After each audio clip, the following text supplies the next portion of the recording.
동해안 산불 발생 나흘이 지났습니다.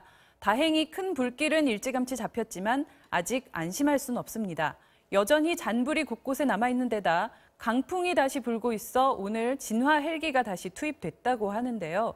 단일 화재로 역대 최대 규모였던 이번 산불, 화재 원인 분석이 진행되면서 조금씩 윤곽도 드러나고 있습니다. 재진주 전 서울시립대 소방방재학과 교수 모시고 자세한 말씀 나눠보겠습니다. 어서 오십시오. 안녕하세요. 예. 자, 이번 산불이 강원도 고성군을 비롯해서 강릉, 옥계면, 인제까지 동시다발적으로 지금 발화된 걸로 추정을 하고 있는데 그 강원도 소방본부장도 교수님께서 지내셨으니 사정을 잘 아실 텐데요. 이런 식으로 동시다발적으로 화재가 발생하는 게 많이 있는 일입니까? 지금 말씀하신 강원도의 3개 지역 말고도 네. 부산 지역부터 그렇죠. 또 어제는 경북 예천에 산불이 많이 발생했거든요. 네. 동시에 발생하는 것은 첫 번째, 이 시기가 건조한 시기였기 때문에 네. 동시에 발화할 수 있는 객관성 충분히 있는 상태였고요. 네. 그다음에 특히 강원도 지역의 피해가 엄청나게 커진 이유는 거기에 크게 강풍이 불었기 때문에 빨리 번졌던 거. 이게 결론적으로 말하면 시기가 건조한 시기니까 발화의 가능성은 항상 있습니다. 네. 자, 이 화재 원인이 참 무엇보다 궁금한데요. 이 가장 큰 피해를 입힌 고성군 화재의 경우는 계폐기에 이물질이 부딪히면서 불이 붙었다 이렇게 추정되고 있는데 이거 어떻게 보십니까? 저 개인적으로는 아직 납득이 안 갑니다. 네. 계폐기에 이물질이 붙어서 착화가 될 수 있는 구조도 아니고 쇼트가 돼서 발화가 됐다고 하더라도 주변에 불이 옮겨붙을 수 있는 상황이 될 수도 없어요. 네. 그래서 계폐기에서 착화가 됐다고 하더라도 그림을 보면 계폐기에서 발화하는 것이 위편압기로 올라가는 식으로 늘 그림이 나왔었는데 네. 저는 아직 납득이 안 갑니다만은 혹시 조사 결과 계폐기에서 쇼트된 불길이 위로 올라가서 계폐기가 발화 지점이었다면 네. 향후 그에 대한 대책으로서 계폐기 주변에는 가연물질인 풀 같은 것을 미리 제초 작업을 해놓는다든지 이럴 필요는 있겠죠. 예. 아직까지는 화재 원인을 말하기에는 조금 신중해야 될 것 같습니다. 예. 또 이 강릉 산불 같은 경우는 이 옥계면 민가에서 난 불이 산으로 옮겨 붙으면서 피해가 커졌는데 이것도 화재 원인은 어떻게 보시나요? 어떠한 경우에도 산화의 원인은 네. 입산자시라거나 주택가에서 옮겨갔거나 어떤 경우든 간에 실화라고 저는 아주 믿고 있습니다. 아, 대부분의 그런 경우가 많은 거죠. 예, 대부분 실화라고 보고 있고 한때 마른 번개에 의해서 발화가 됐다. 또 캘리포니아가 그랬다 그러죠. 예. 뭐 그런 얘기도 있지만 여러 가지 여건을 볼 때 여태까지 우리나라에서 발생한 산화는 입산자시라거나 사람들이 실화에 의한 것이라고 저는 생각하고 있습니다. 네, 또 인제 쪽도 지금 그래서 실화 가능성이 제기되고 있는 것 같습니다. 저도 실화라고 굳건히 믿고 있습니다. 네. 지금 경솔하죠. 누가 실화했느냐 밝히려면 할 말은 없으니까. 예. 그러나 여태까지 통계를 볼 적에 산화는 입산자거나 그 주변에 살던 사람들이 담배 뿌리거나 또는 그 성묘객이 가서 향을 키워놨거나 네. 뭐 쓰레기를 태웠거나 하는 이유로 불이 붙었을 거로 보이고 상식적으로 볼 적에 이 시기에 왜 쓰레기를 태우지 하고 우리는 얘기하지만 네. 태우는 사람이 있어요. 저도 봤고 그래서 산불 나는 거 많이 봤고요. 입산자 실화라거나 사람의 실수라고 보여집니다. 예. 네. 자, 이번 산불 보면서 이 불도 무섭지만 참 바람이 정말 무섭구나 이런 걸 느꼈는데요. 이 동해안에 매년 이맘때쯤 이렇게 산불을 키우는 강풍, 아까 말씀하신 양간 지풍이라고도 하고 또 양강 지풍이라고도 하더라고요. 어떤 건지 좀 설명해 주시죠. 요 4월 초 이 시기가 되면 서쪽에서 이제 심한 바람이 부는데 양양과 그 간성 지방에서 부는 것이라고 해서 양강 지풍이라고 하는데 네. 빠를 때는 30m/s 시속 100km 이상의 그 바람이 부는 거거든요. 예. 근데 그 두 지역의 남북으로 고저기압이 자리하고 있어서 그 서쪽에서 부는 바람이 통과할 수 있는 폭이 굉장히 좁아집니다. 네. 그럼 같은 양의 유체가 흘러갈 때 좁은 장소를 가면 굉장히 빨리 가야 될 수밖에 없죠. 그러니까 엄청나게 바람이 빨리 부는데 지금 문제는 그 양간지풍은 만년 전에도 불었고 만년 후에도 불 거거든요. 그렇죠. 그렇다면 그걸 원망하고 있을 것이 아니라 그에 대한 대책을 연구하는 것이 필요한 때가 아닌가. 피해 최소화를 위한 네. 대책을 막 그렇게 생각이 됩니다. 예. 자, 그러면 이 당시 CCTV 영상을 보니까 이 불덩이들이 그 강한 바람을 타고 막 날아다니고 또 수 킬로미터까지 떨어진 곳까지 날아가서 불이 붙기도 하던데 이렇게 불꽃이 휘날리는 그런 상황에는 어떻게 대처를 해야 될까요? 불이 그 날아가는 것을 날비자를 써서 비화라고 합니다. 네. 실제적으로 현장에서 불이 날아다니면서 왼개 붙는 거 눈으로 많이 목격했고 책에서는 1km 정도라고 배웠는데 실제적으로 3, 4km까지 날아가는 것도 봤어요. 예.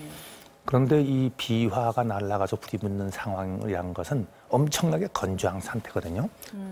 대기가 건조한 상대 습도가 낮다는 것도 위험성이 있지만 오랜 기간 건조해 있으면 실효 습도가 낮아져서 조그만 불씨에도 불이 옮겨 붙습니다. 네. 그래서 그 깨알 같은 향의 불 같은 것에도 불이 붙게 마련인데요.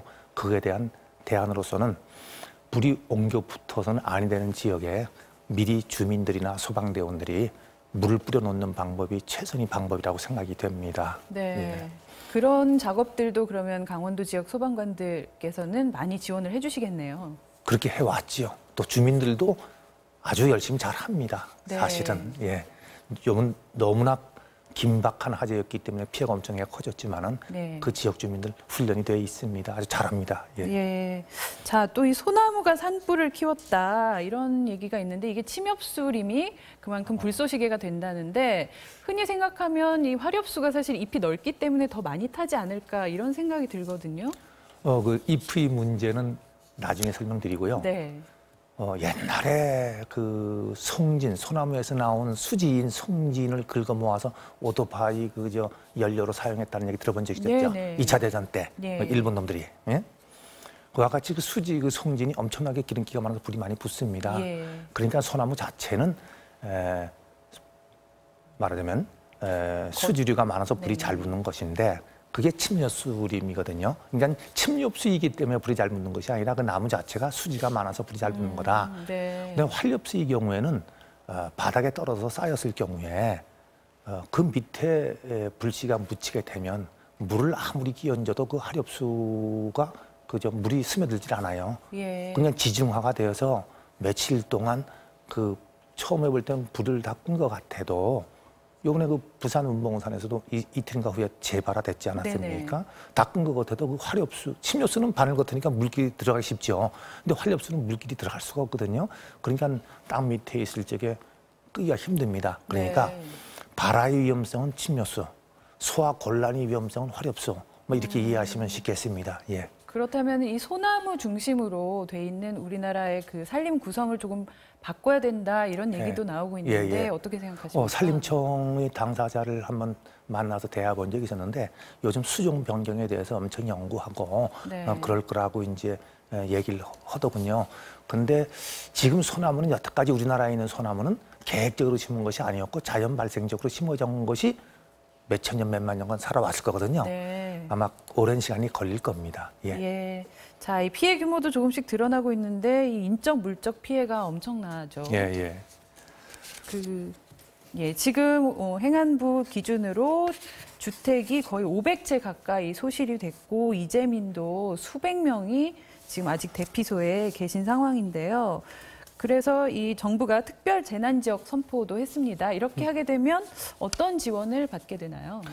특별 재난 지역은 대통령이 선포도록 되어 있는데 일단 선포되면 그 지역 자치단체의 능력으로 해결할 수 없는 정도의 규모의 피해니까 네.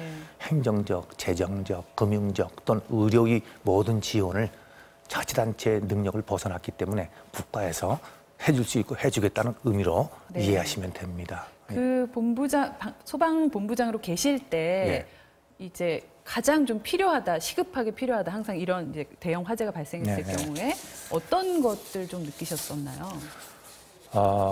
우선 그 사전 예찰을 하는 것이 중요하죠. 자치단체에서 산림청이나 또는 자치단체 산림부서에서 산림감시원을 산위에 올려보내서 산불 난 것을 감시를 하고 있는데 네. 그건 옛날 얘기고 거기에 이제 그 CCTV나 그 카메라 설치할 수 있잖아요. 예. 설치해서 그 산불이 발생되고 흘러가는 상황을 감시하면서 진압대를 빨리 배치시키도록 하는 네. 그러한 이제 그 대책이 필요할 것 같은데 네. 뭐 산불 진압대가 많이 있어야 된다, 무슨 장비가 있어야 된다 하는 모든 것은 매년 있어 왔던 얘기지만은 네. 당장 예산이 수반되는 문제니까 해결은 힘들 거거든요. 그러나 이 시점에서는 저는 소방공무원이 처지였던 사람의 처지에서가 아니라 네. 정부 당국에서는 이런 피해가 나면 경영 마인드를 좀 가졌으면 싶습니다. 경영 마인드요? 예, 말하자면 중앙정부나 지방자치단체에서 볼 적에는 주민들은 외부 고객이거든요. 외부 고객의 아픔을 다스려주기 위해서 네. 화재가 발생했다 그러면 뭐 먹거리, 잘거리, 주택 같은 거 해결해 주는 것도 마음 써야 될 부분이고 네. 참 잘하고 있는 것 같아서 뿌듯한데 그 사람들이 다친 마음을 만져줘야 되거든요. 네. 선모 대책으로서 그 트라우마를 해결할 수 있는 PTDS 그 프로그램을 그 치료 프로그램을 그 운영을 해야 될 거로 보입니다. 네. 또 실질적으로 네, 그 네. 산림청 소속 산불 진압대원들이나 소방 공무원들 PTDS로 괴로워서 심지어는 사표 내고 자살하고 한 사람들도 있거든요. 예. 근데 이 사람 공무원들은 내부 고객이거든요. 주민은 외부 고객도 챙겨주고 공무원들이 내부 고객도 챙겨주면 결과는 주민이 안전할 수 있는데 보탬이 될 거거든요. 네. 그런데 좀 마음을 썼으면 싶습니다. 예. 그래서 이번 산불이 이제 무엇보다 고생하신 또 소방대원들의 공이 가장 컸는데 그런 면에서 소방 공무원을 국가직으로 전환을 해야 된다. 또 이런 청원이 지금 뜨겁게 달아오르고 있습니다. 이 부분에 대해서 좀 어떤 의견 갖고 계신가요? 소방 거꾸로 물어볼게요. 소방 공무원이 국가 공무원이 되면 누가 좋아지나요? 국민들이 좋아지죠. 포커스는 국민들이 좋아지는 쪽으로 가야 되는 거거든요. 네. 그런데 엊그제 뉴스를 보니까 전국에서 800여 대, 900여 대의 소방차가 그 화재 지역을 향해서 오더라고요. 네. 보기에도 뿌듯하긴 한데 그게 가긴 같지만 소방행정은 자치단체 장의 책임이거든요. 네. 그러면 시도지사가 가지마 그러면 못 가는 거예요. 시도지사가 내는 세금으로 운영되는 소방대니까 네. 그 국가에서 지시한다고 해서 찾아간다? 그거는 그 남의 집에 지시하는 거랑 같은 얘기입니다. 따지고 보면. 예. 하니까 소방 공무원들이 국가 공무원화가 된다는 것은 당연히 되겠지만 그 이전에 소방 조직이 국가 조직화가 돼야 되는 겁니다. 예. 그래 언젠가 얘기 들으니까 소방 공무원은 국가 조직화가 국가 공무원이 되면서 조직은 지방자치단체의 조직으로 남겨두겠다는 쪽으로 의논 얘기를 들어봤는데 네. 그거 웃기는 얘기예요. 그러게요. 웬관이 조금 전에 말씀드렸다시피 자치단체 소속으로 되어 있는 소방기관이라면 지도지사가 이번에 고성에 산불 많이 났으니 소방청에서는 소방차 가라고 한다고 해도 네. 가지마 그러면 못 가는 겁니다. 네. 그냥 조직이 국가 조직화가 돼야 되고 그렇다면 당연히 김씨 집에서 일하는 사람들은 김씨 집에서 돈 받듯이 국가 조직에 일하는 공무원들은 국가 공무원이 돼서 인건비를 받게 되는 거겠지요. 네. 예, 예. 그러니까 소방 공무원들의 어떤 처우 개선뿐 아니라 그 예. 지휘 체계까지도 다 국가에서 그렇죠, 그렇죠. 확실하게 관리를 해야 예, 된다 예, 이런 예. 말씀이신 거죠. 예. 자, 이 끝으로 또 다시 강풍 예보가 지금 강풍 예보가 지금 돼서 강풍이 불고 있는데요. 이럴 때 좀 각별히 유의해야 될 점 마지막으로 좀 말씀해 주시죠. 그제 갑자기 그 몽둥이에 들여맞는 것처럼 산불을 당했어요. 이제는 그렇다고 안심할 수는 없거든요. 네. 또 계속 건조하고 바람은 불 거고 그렇다면 주민들이나 공무원들도 준비하고 있겠습니다만 조를 짜서 밤중에 그 감시를 하고 있는 것이 첫 번째일 것 같고요. 네. 집 주변에 소화수를 좀 준비해 놓고 그다음에 중요한 건축물 같은 데는 미리 물을 끼얹어서라도 좀 적셔 놓는 것이 2000년도 산불 났을 때 삼척에 천은사, 영은사 있었는데 네. 하루 종일 거기 물을 뿌렸거든요. 예. 그래서 그 주변은 모든 소나무가 다 탔어도 그 절의 대웅전은 살아남았어요. 네. 그 천년고찰인데 문화재 애기야 되잖아요. 네네. 그런 식으로 보호해야 될 대상은 미리 물을 뿌려놓고 감시를 하고 하는 것을 해줄 필요가 있다는 생각이 듭니다. 예, 말씀 잘 들었습니다. 자, 이번 동해안 산불을 잡기 위해 전국에서 강원도로 달려간 소방 공무원은 3,000명이 넘습니다. 이들이 목숨을 걸고 밤새 화마와 싸우고 받는 위험수당 한 달에 6만 원에 불과하다고 합니다. 자, 지금까지 재진주 전 서울시립대 소방방재학과 교수와 함께했습니다. 오늘 말씀 감사합니다. 감사합니다.